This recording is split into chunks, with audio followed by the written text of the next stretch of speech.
Hey guys, I'm Katelyn. I'm back here with episode 2 for Best Teacher Ever with Troy Carnes, Coach Carnes. Okay, thank you. First question I'm going to ask is, why did you become a teacher? Why did I become a teacher? Wow, it's probably the better question would be, why am I a teacher? Because I never really set out to be a teacher. But Yeah.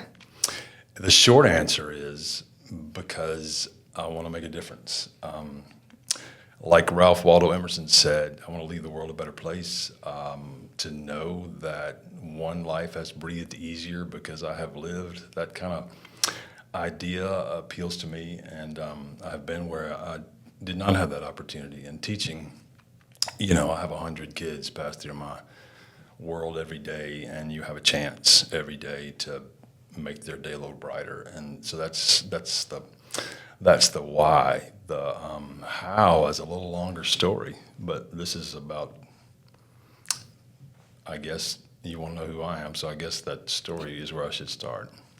Anyway, I never set out to be a teacher. I grew up in a small town in Mississippi, where education wasn't a huge priority. Did okay in school, was smart, but didn't really apply myself. Went to Ole Miss, and I was about to graduate from Ole Miss with an accounting degree as a senior. I was about 12 hours away, and I was interviewing with all these big 8 accounting firms, and they were describing the job that I would be doing, and that was the first time it occurred to me that I really didn't want to be an accountant. It sounded boring and miserable. So I panicked and thought, wow, you spent 4 years and all this money, to be in something you don't want to be. And that's when I looked for a way to be what I needed to be. And I looked into the Army. I'd read a ton of books about the military and was infatuated with that. And so I thought I needed, self-discipline and maturity, and thought I needed a kick in the pants, to get me ready to be a businessman or whatever it is that I was supposed to be. So I went and left as a senior and joined the military, and I joined Army Special Forces, Green Berets, which was the toughest thing I could find, and my plan was to get in and get my tail kicked and get some self-discipline and get out, and I did that. I was in for 4 years, and when I got back to Ole Miss with 12 hours left, I did really well. I made straight A's for the first time in my life, and I was about to graduate again, and I was interviewing again. This time people were calling me all over the place for interviews. I was much more in demand because of the experience that I had, and I realized that I still didn't want to be an accountant. So that's kind of a sad plan, but exactly what happened. It still didn't occur to me that I wanted to be a teacher. I got into education because the truth is I wanted to write. I wanted to be a writer. And so I had a journalism teacher that encouraged me, that told me she thought I could write. I didn't really necessarily believe her, but I started thinking about how to get to that place, and teaching English made sense. I loved English. I'd always read.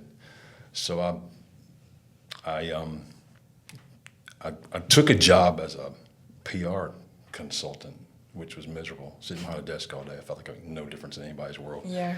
It was a good salary. It was a good job, but I just didn't like it. And so I stopped that, and I tried to get a teaching job. I got certified to teach English, and mainly because I wanted to write. Eventually, I became a teacher and a coach, and after about 10 years of it, I realized that's what I was. And, I think that's what God put me on this earth to be. So that's the long answer. Okay, thank you. Next question was, how was your job in the Army? Like, how was it? How was it? It was intense. I don't know. A lot of people don't know what Special Forces is, but it's the Green Berets. It's special ops. It's a pretty grueling test. It's at least a year of training to become one. Huge dropout rate or failure rate. So it's really intense training. It was exactly what I was looking for, and it was. The whole time I was there, I never thought I'd pass. I was like, well, they'll decide. They'll tap me on the shoulder one day and say, hey, thanks for trying, Carnes, but you're not special forces material, and I would have been okay with that. I would have understood that. But one day they dropped a point sheet in front of me and said, "You passed," and I was like, "Really?" So it was tough. It was a great experience. It was we operated in the job is you're operating 12-man A teams. You're highly trained. You have all these specialties. Mine was demolitions, so I know how to blow things up and build bridges and blow them up and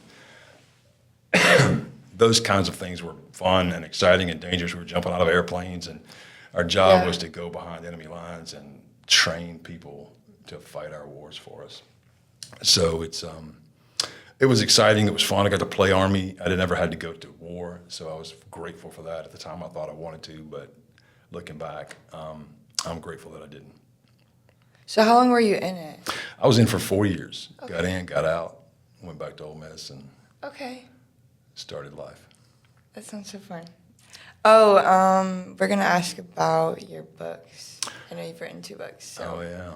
Well, I did finally write books. I did want to be a writer, and I was teaching and coaching, which I loved. Never thought I would be a coach, never wanted to be a coach necessarily.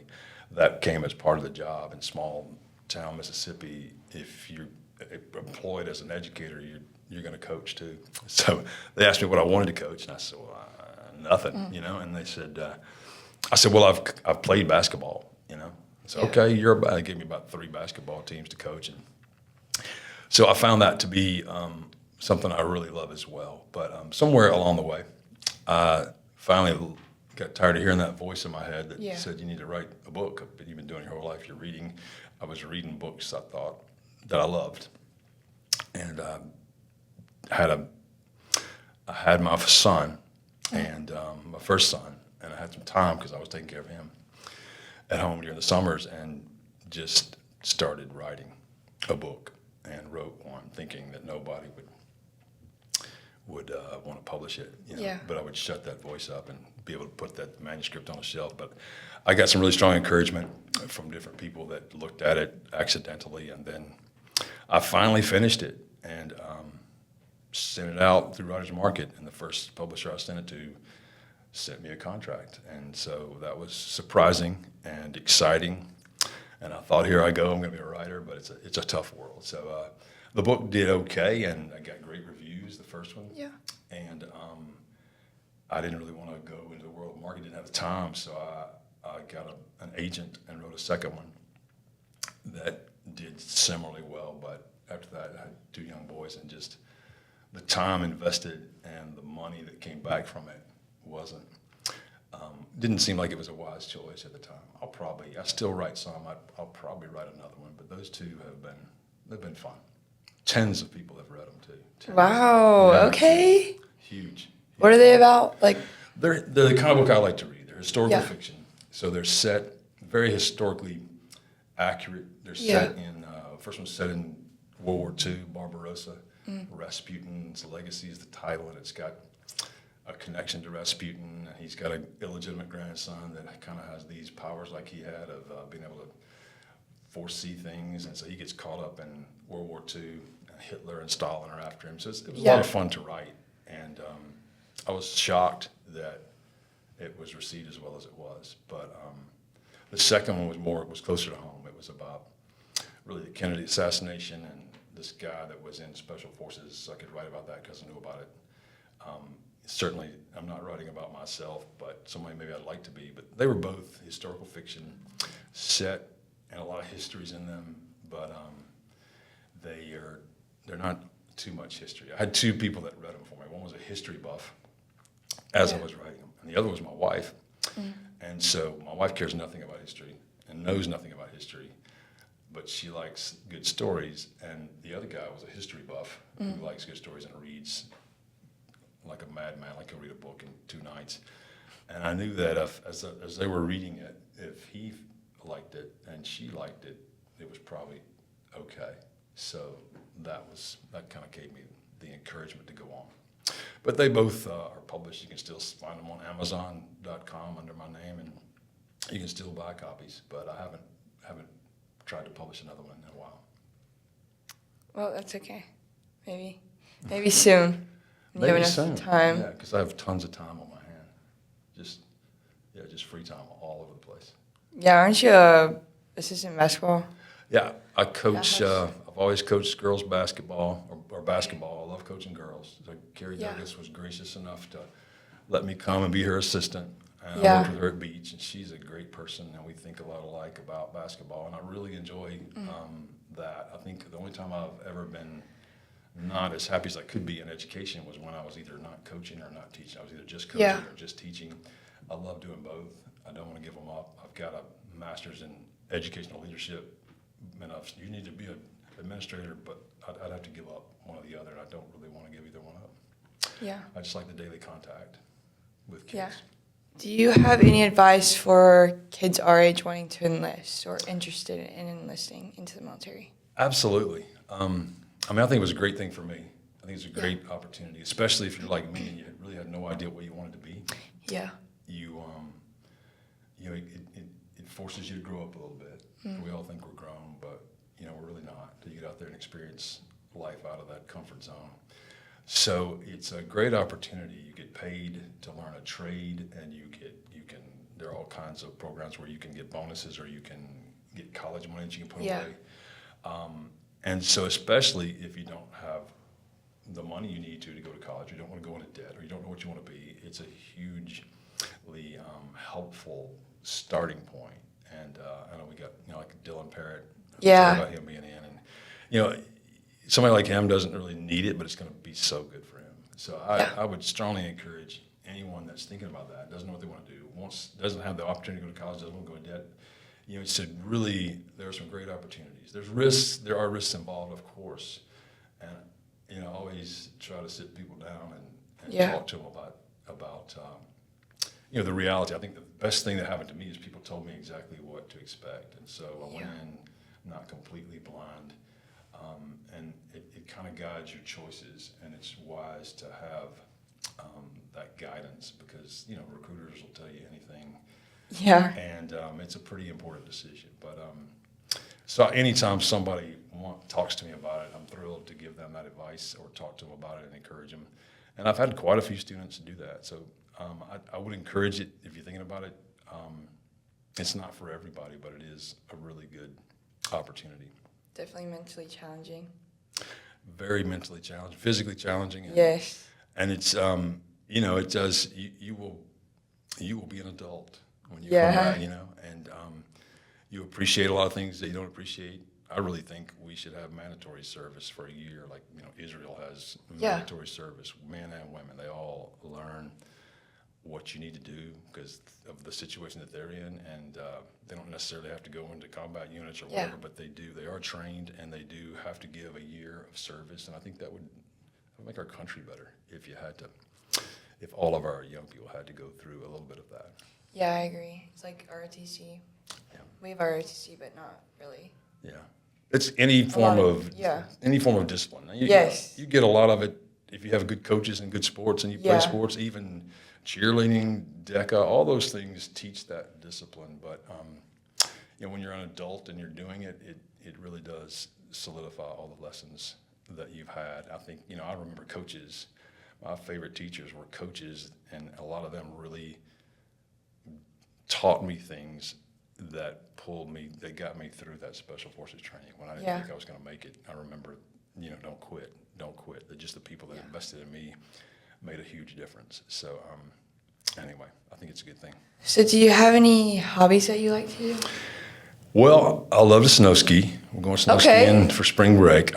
We didn't go for a while. Then we took my boys. I used to take kids snow skiing on trips when I was early in my career and had the time and loved it, fell in love with it. I didn't ski my first time until I was like 30, but if you haven't been snow skiing, it's a blast.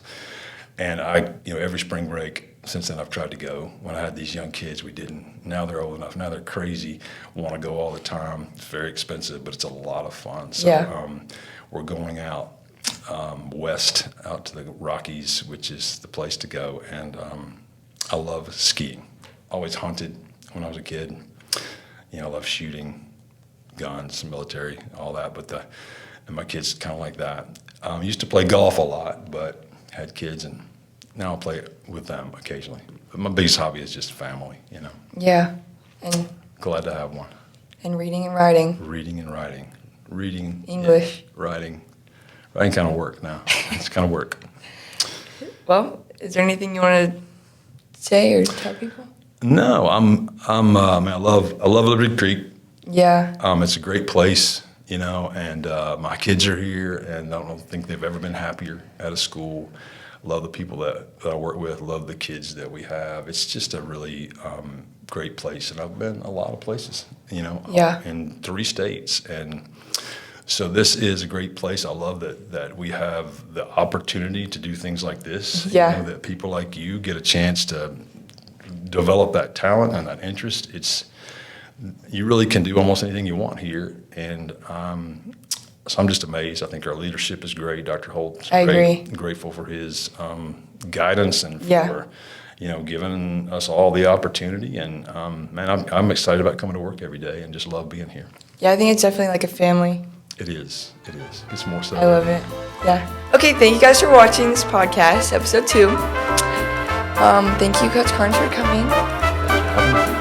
Thank you. Have a good